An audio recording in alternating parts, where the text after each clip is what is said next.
Hello guys, and welcome back to another cold episode. On today's episode, we are talking about the new selection pack, as well as the best decks post said selection pack, and the cards that we are expecting to get for the new ranked season. Seeing as how it is the beginning of the month, there's a new ranked season, and we're also getting a new pack relatively soon, within a couple of days, and I figured, hey, let's talk about the best decks when that comes out.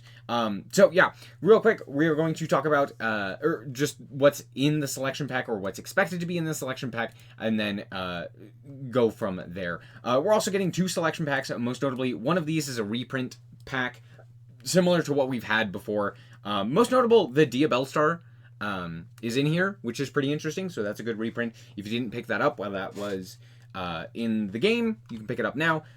Through the selection pack. You can always craft it though, so it's not that big of a deal. There's a bunch of decent to good stuff in here, nothing too insane outside of like Duel, so maybe not all that worthwhile. However, in the new selection pack, we have the new Odd Eyes cards, which are Odd Eyes cards. I don't know what you want from me. They're not going to be all that great. However, because of that, we also are getting a lot of the other Pendulum stuff, like Exceed the Pendulum. I would expect some of the Zark stuff as well to be in there. I know technically the Odd Eye stuff is likely to be the Zark stuff, but they're very different. We don't have a guarantee on any of those cards in particular. It's just, these are the two that are here, so it's just speculation as to whether or not we are getting the Zark stuff. I would expect that to make sense. But alas, there's a chance that we don't get any of that Zark stuff. So there's that. If you're wondering what the Zark stuff is that I'm referring to, it is just some of the new Pendulum support. It basically just supports Pendulum Pile and actually allows them to basically play hand traps and not just pure engine, so that they like have to see scales, because they have basically a 1-card scale, which is pretty nice. We're also expecting the Fire Kings. Now, I would expect most of the new Fire King support to just all of it to be added. I don't really see any reason to not add all of it. So this means the new Kirin, the new Garunix, the new Ponix, and of course the new Garunix Eternity. And then the continuous spell that gets the field spell as well. And then maybe there's a thing here or there that the other one is Ryong or something like that. I don't know. Fire King is getting a lot of support. It's going to make the deck very playable, especially in a Max C format. It makes it a lot better because you can basically pass on more or less nothing and then still be able to play during the opponent's turn thanks to Kirin. So there's that. And next up we have Engage Zero, which is a card that I didn't know existed. And then we have the new Valmonica stuff. Honestly, the Valmonica stuff isn't all that great, but this is a very like Pendulum centric selection pack, so the Pendulum stuff is in here as well. So yeah, that's more or less it. We're also getting the structure deck of Origin of Galaxy, and I'm going to tell you right now, I highly doubt there are going to be any notable reprints in this set, seeing as how these are the 3 reprints that we have already gotten, and I doubt something like Photon Lord or Hope Harbinger or any of those other cards that are actually going to be useful are going to be reprinted in here. There might be something like a trade-in or something like that that might be reprinted in this set, but for the most part, I don't expect this to be very worthwhile unless you want to play Galaxies. So that's it for that. Let's hop into the tier list and show you where I think these decks will perform. Alright, so here we are with the tier list now, and I'm just going to real quick go over the tiers. We have tier 1, which is basically easily get into Master 1. Tier 2, easily, it gets to Master 1. It may cause a little bit of issues, but for the most part, pretty simple to get to that highest rank. Tier 3, you're going to struggle to get to Master 1, but overall is still going to be good. Rogue, you can definitely get to Master tier. You will struggle immensely to get to Master 1, and you'll have to put in a lot more games. You'll have a much lower win rate in those higher ranks, and then everything else you can get to Master. So that's overall the scaling that I like to utilize, and so yeah, let's just start off here.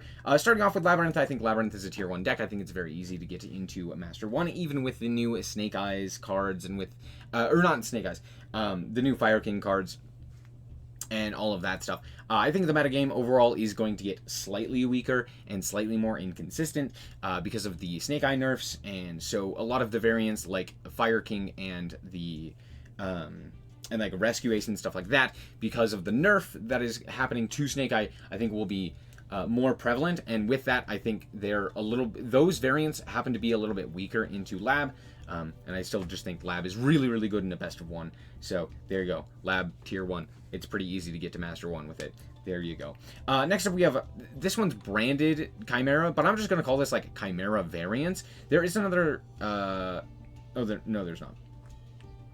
But I'm just going to kind of put Chimera in tier 3. I think it's an okay deck. It does fairly well if it is able to like go first and be uninterrupted. It can just die to Ash, similar to old branded and stuff like that.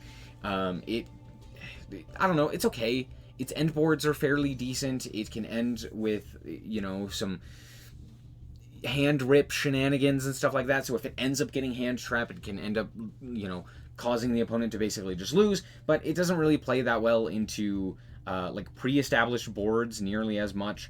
It kind of can, but like a Snake Eyes board is just going to be too resilient for that to really break. Labyrinth isn't gonna give it an easy time. It's good, don't get me wrong. I'm not gonna put it as high. So there's that. Oh, we don't have Centurion. It has not been announced that we are getting Centurion, so there's that. We also, okay, technically Dark World exists, but let's be honest, it doesn't. Same with like these decks, but let's be honest, these decks don't really exist. No one is playing Raid Raptor, no one is playing Dark World, no one is playing Thunder Dragon. That doesn't necessarily mean that they are unplayable. Well, okay, one of them is unplayable garbage. I'll let you decide which one that is. But the rest of them are just kind of mediocre. They're not really worth considering or talking about. Next up, we have Branded. I think Branded's okay. I think it's a fairly decent deck to climb to Master 1. I think its biggest issue is its inconsistency. To be fair, I've only ever seen Branded draw absolutely insane, but having played Branded myself, I know that it does have the ability to be fairly inconsistent, and if you don't happen to draw the right set of cards, you can just like entirely not do anything. So there's that. It's very tricky to not get hand trapped and then immediately die and stuff like that.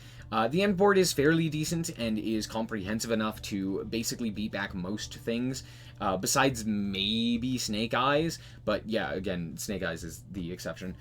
So yeah, for the most part, Branded is good. There you go. Dinos are rogue. I don't really have any faith in them. Mostly due to inconsistency. They brick like nothing else. But their end boards are very, very good. They also do have a bit of a difficulty breaking through boards if they don't have Miscellaneousaurus, or if Miscellaneousaurus gets stopped. And with Called by It too, I think it's a lot more difficult to actually play through with Miscellaneousaurus. However, because Maxi exists and stuff like that, even if you do get Miscellaneousaurus and you're able to basically play through, if you don't have the answer to the Roach, you probably just die. So it's not really well positioned right now. Dragon Link technically is still a decently good deck, and I do have a bit of faith in it, but I don't really expect it to do all that much. Yeah, that's basically it. I think it's a very underrated deck. I think the dragons just in general still have a lot of power behind them. It is just not going to do as much and is going to be a lot more difficult to end on similar boards. So there's that. Drytron is Drytron, and sometimes we'll do Drytron things where it just draws enough to entirely prevent the opponent from playing the game over and over and over again. It can do that. Is it likely? No. Next up we have... No, not that one. Sorry, Exosister. Exosister I have literally zero faith in. I think that it is a very overrated deck. The main reason that I have an issue with it is that it basically relies on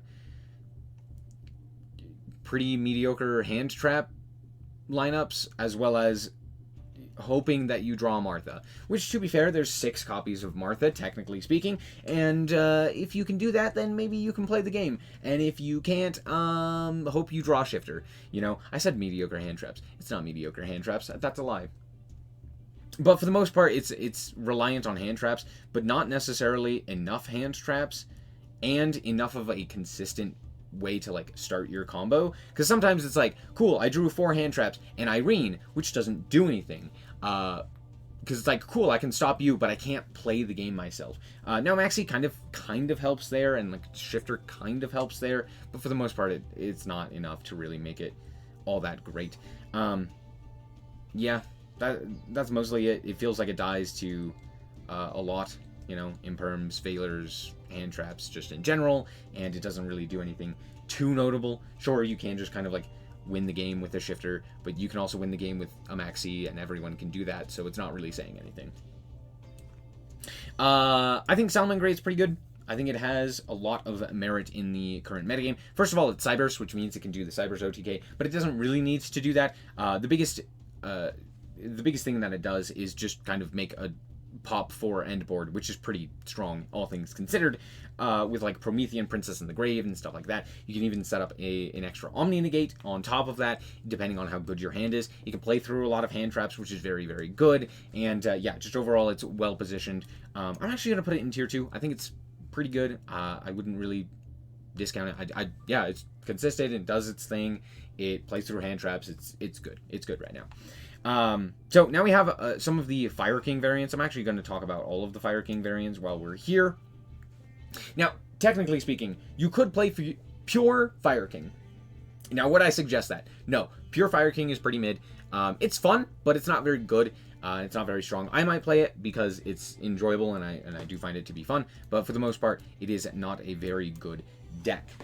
So we're going to start off here with the Fire King Tri-Brigade, which is one of the better variants for Tri-Brigade and for Fire King. Yeah, it's just fairly decent. It gives you access to additional negates, or I should say just negates in general with the Tri-Brigade stuff, which is pretty nice with Arvada and stuff like that. They have incidental synergies. They're not the greatest of pairings, but overall they're fairly decent. You can like dump Kit off of one of the effects of the of the original Kirin monster, so from Fire Kings, sorry. So it's okay, it's decent, it has playability, they're beasts and winged beasts and stuff like that, so it kind of works out that way, but for the most part, I feel like it's, I wouldn't even say that this is necessarily the strongest version of Tri-Brigade, but it is a version of Tri-Brigade. I have never seen Dogmatica Fire King do anything, and I struggle to think of it actually doing anything. I think the idea is basically, hey, I don't need my extra deck with Fire King. What if I instead filled that extra deck with things that I could send to the graveyard to do the Dogmatica stuff and go from there? And the idea in theory is fine, but the Dogmatica stuff isn't exceptional or like good enough to really push Fire King over the edge, and I'd rather just have the additional Fire King names, or like the Tri-Brigade stuff. So for the most part, it's rogue. You know, it exists. Fire King Snake Eye is absolutely fantastic and probably one of the best decks that you could be playing, because it gives you access to the Fire King engine through the Snake Eye lines, as well as also giving you access to the Snake Eye lines pretty easily, with additional protection with things like Kirin or Garunix to just kind of help push through either established boards or to help you push through hand traps, which is pretty nice. So all in all, like, yeah, it's just, I don't know if it's necessarily the best version of Snake Eye. We haven't really had a ban list like this for Snake Eye, so it's hard to really say, but yeah, most likely it will be, given the fact that in the OCG, that's what it is. You know, you're most likely playing Fire King Snake Eye rather than just pure Snake Eye, and that's due to the limitations of the Snake Eye cards. So with that in mind, it's likely that this is the best. So there you go. Next up, Flunder. Flunder is highly underrated, but even with that being said, it is still highly inconsistent. It is the better Shifter deck. You can drop Shifter and do a little bit more. The biggest thing is that it plays a lot better into established boards because of the way that, like, you don't have to deal with Maxi, you don't have to deal with this or that or the other thing. And so because of that, your one-card combo is a lot cleaner. It's a lot stronger just in general of an end board. Like, don't get me wrong, the Exorcister end board is like fairly decent if it gets uninterrupted, if it gets to make all of its stuff for free, basically. Whereas the Flunder board requires you to like constantly be doing stuff, but that stuff is a lot more powerful. Having that Omni Negate is a lot more powerful. Having a Floodgate that turns off links in this day and age is fantastic. So yeah, M-Pen's really, really strong, and yes, it's inconsistent, but even with that being said, I still think it's very good overall. Hero exists.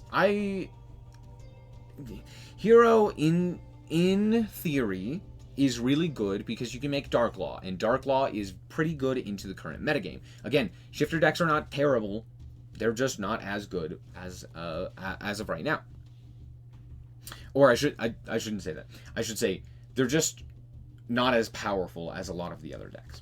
And Hero, while it's pretty good at making Dark Law, and that can basically win you the game, Imperm is running around everywhere, so it's unlikely that, you know, it's going to resolve, or it's going to stick on the field unnegated.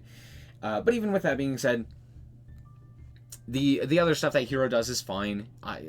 I can never really put it below Rogue. It's always really good. Yeah, that's basically it. It does have access to a bunch of floodgates, like Messenger of Peace in DPE, as well as Skill Drain in Plasma, as well as Macrocosmos in Dark Law. Like, you can set all of those up in a reasonable combo and then just kill your opponent.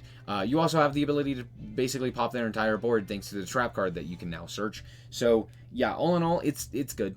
It's a competent deck.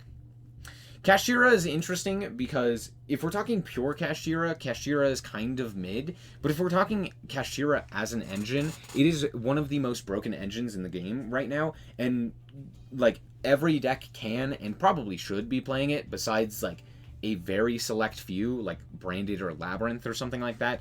But yeah, almost every deck just loves free bodies. So yeah, why not play 2 Unicorn and a Fenrir and a Birth and get a whole bunch of really free bodies, as well as really easy access to play around Max C and a bunch of other stuff like that, and basically force the opponent to activate a hand trap in response to your guy hitting the field. So yeah, again, anyway, beside the point, the Kashtira stuff is really good, but itself as a deck is like, it's okay. It's a good shifter deck. I'm not gonna say it's not. But it's mostly inconsistent. Its end board is fantastic. If you can do the full combo, it's fantastic end board. Very, very few decks are able to beat that. But getting to that point is a little bit more difficult. Next up, we have Mana. Mana's okay. I'm going to put it in tier 3. I'll put it below. I'm going to put it above the Chimera stuff, but not by much. The main issue with the mana stuff is that Maxi exists, so there's that.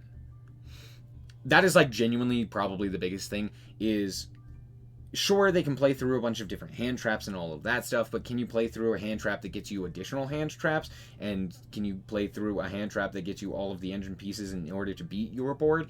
Probably not. The end board isn't strong enough to do that, really. And sure, you can be like, oh, well, I'll just draw the out, like I have a ton of outs to it. But it's more so the fact that, like, eventually Maxi does resolve, and you just kind of have to pass and not really do anything, and the rest of the stuff that you're doing isn't unfair enough, like what Super Heavy Samurai was originally doing, or a bunch of those other decks that are of that same style, that it's good enough to kind of push you through in all of those situations.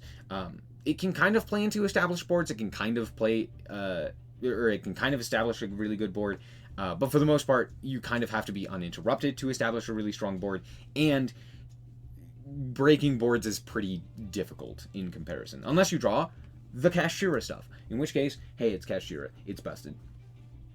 Next up, we have Marincess. Marincess is pretty good. Not having access to Toad, as well as not having access to... no, I think it's just Toad.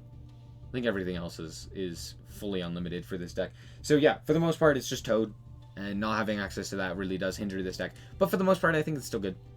It has merit. You can definitely play it. It's one of the weaker of the Cybers decks, but it's still very strong. I just noticed MathMax not on here. I forgot to put it on here. My bad. I'd put MathMech in tier 2, probably top of tier 2, if not tier 1. Reason being, very, very strong at breaking boards, at playing through boards, at playing a bunch of hand traps, at establishing a fairly decent board that's difficult to kind of just break, as well as setting up a whole bunch of different interactions. So for the most part, I think it's great, especially in a best of 1. Just being able to play a bunch of hand traps is great. So there you go. Next up, we have Orchist, which I'm actually going to call this Orchist Horus instead of Orchist Runic. I know technically Runic is in here, but just Orchist in general is not very good right now. I'll put it like here. It's okay. It's difficult, but it's not that bad. Pearly's still very strong. I think a lot of people have really kind of slept on this deck because it's Pearly, but I also think a lot of people aren't really willing to put the time into it, or not necessarily put the time into it, but to actually like use their brain and read the cards. Pearly has a lot of stuff going for it. Yes, the quick plays are less common, but for the most part, it's still a very good end board. It still does a lot. Noir is really, really good right now, being able to shuffle back things that are sent to the graveyard, like a Flomberg target, or like a Flomberg itself if it hits the field or something like that. So very solid overall with its interactions, and just, yeah, you know, you can also just make a big unaffected guy, which is pretty good. So yeah, all in all, fairly decent. Next up we have Rescue Ace Snake Eyes. I think this is also pretty good. One of the better variants, or it's more Rescue Ace Diabell Star than it is Snake Eyes, but overall it's still very strong. It has a lot going for it with the set 4 and pass. It's very high roll. It is pretty inconsistent and can sometimes just die to nothing, except itself, you know. But then sometimes it has the ability to play through multiple hand traps with like the Diabell Star engine and all of that jazz. And its end board is very, very good, just consistently. It can play the Promethean Princess stuff, which makes it a lot stronger just in general, and is, yeah, overall a fantastic deck. Next up we have Rika, or the Plant Link stuff. I think Plant Link is very underrated in Master Duel. I understand why not as many people are playing it, but overall, like, it's fully unlimited and is totally playable and does die to Maxi, but also has insane end boards, similar to Manadimian. So that's it. It just kind of does like the same thing. Also, Rika Concon is a card that exists for some reason, so there's that. Runic Sprite for hire. I think with the Jet coming back to 2, this makes it a little bit better, but not by much. This deck has definitely fallen off quite a bit. Very fun deck, but not very good right now. Runic Sprite, though, does get a little bit better with the Jet going to 2. That means you're more likely to see those additional 2s, and yeah, so that's it. So pretty decent. I can't really put it all that low because it's just really consistent at what it does, and it does it pretty well. So there you go. Not insane. Not gonna, like, it's not a meta contender, but it's pretty good. Sky Striker is pretty mid. The problem with Sky Striker is it wants to go second, which is not very good right now. That's it. It's not good going second. And I only think it's going to get worse because with Tenpai coming out, people are going to be more prepared to kind of beat Tenpai, which is way stronger than Sky Striker. So there's that. But overall, Sky Striker's okay. I think it has the ability to kind of play the game sometimes if it draws, you know, the right spells. And Engage is going to 3.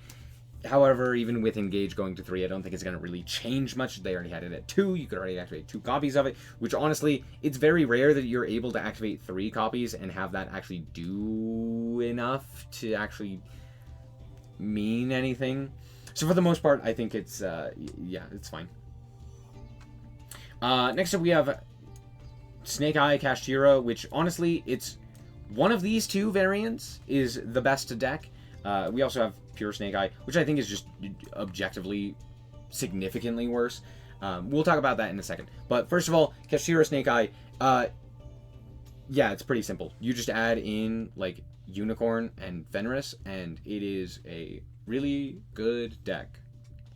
That's it. Now, if you're not playing the Kashtira stuff, it is a lot worse now because you're losing access to 4 of your starters, which means that playing into hand traps is a lot more inconsistent and you're not going to have like the high end board power of something like the Rescue Ace, and you're not going to have the hand trap, like the positive hand trap matchup with the Kashtira or the Fire King stuff by being able to either dodge with Kieran or just have those additional plays with the Fire King stuff, or just forcing out those hand traps with the Kashtira stuff. So yeah, it's just so much weaker. However, even with that being said, it's still tier 2. I'd still highly recommend playing this deck. Next up, we have Sprite Runic, or not Sprite Runic, Sprite Tri-Brigade, which I believe is probably the best variant for Tri-Brigade, but it's still pretty weak. But overall, like, getting access to an additional jet is very nice. Having access to Elf is really, really powerful for this deck. And yeah, just overall, it's very strong, and there's not really much more to say. It's just a good deck. Sword Soul is fine. I don't know. It does its thing sometimes. I'm actually going to move... No, I think that's fine. Tier Horus, or just tier in general, I think is extremely good. Probably even better than just pure Snake Eyes without any of the other cards. Reason being, it has the ability to kind of just continually play the game. It doesn't need to play hand traps, surprisingly, because it can break most boards just through the engine of the tier limit cards, which is very, very good. Adding in the Horus cards basically allows you to do similar things with that deck, and just kind of push through additional interactions. It allows you to end on like a Photon Lord if you want to, before committing to a bunch of other things, to maybe protect from like Ash Blossoms or Maxis or what have you. Though by that point you probably would have been Maxied. But more importantly, it gets you access to Zombie Vampire, which allows you to mill a whole bunch of cards, which is great. You'll love to see that. So there you go. I think this deck's very strong. Next up we have Unchained. I think Unchained is also very, very strong. You know what? I'm gonna actually put Tier up here. I think Tier is a tier 1 deck. Smile. Unchained is very strong. I think it is a very competent deck and has a lot going for it, even in a Maxi format, because Charvara can be activated on the opponent's turn. However, it does lose pretty hard to Maxi, so you do want to play around that as best as possible. However, overall, the end board is very difficult for a lot of decks to deal with, and is just overall really strong. It has a pretty good matchup going second. It's one of the few decks where you could play a board-breaking style and actually have it work. However, with the power level of Snake Eye being what it was, I think that was significantly worse. However, now with things shaping out the way that they are, I think a more board-breaker-centric style could work. I guess the biggest issue is with the way that Yu-Gi-Oh! Master Duel currently works. Most people are just playing ignorant combo or stop the opponent from playing the game style decks, like stun or hyper combo or stuff like that. So having those hand traps just matters a lot more, because you can't really break a board if it's normal summon the Pachycephalo, equip Moon Mirror Shield, set 2 floodgates, pass. Because honestly, what are you going to do about that? Nothing. The answer to that question is nothing. So for the most part, like, the fact that it can play either hand traps or board breakers, I think it's great. But it does match up pretty well against the rest of the metagame, which is nice. Next up we have Vanquish Soul. Vanquish Soul's pretty mid, I'm not gonna lie. I have like zero faith in this deck. I've seen, in theory, what it can do, and like 90% of the time it just bricks. I struggle to see what it actually does. I wish it was cool. It is cool. It's very cool. I love the deck. I genuinely do. I think it is an extremely fun deck to play, and I wish it was better.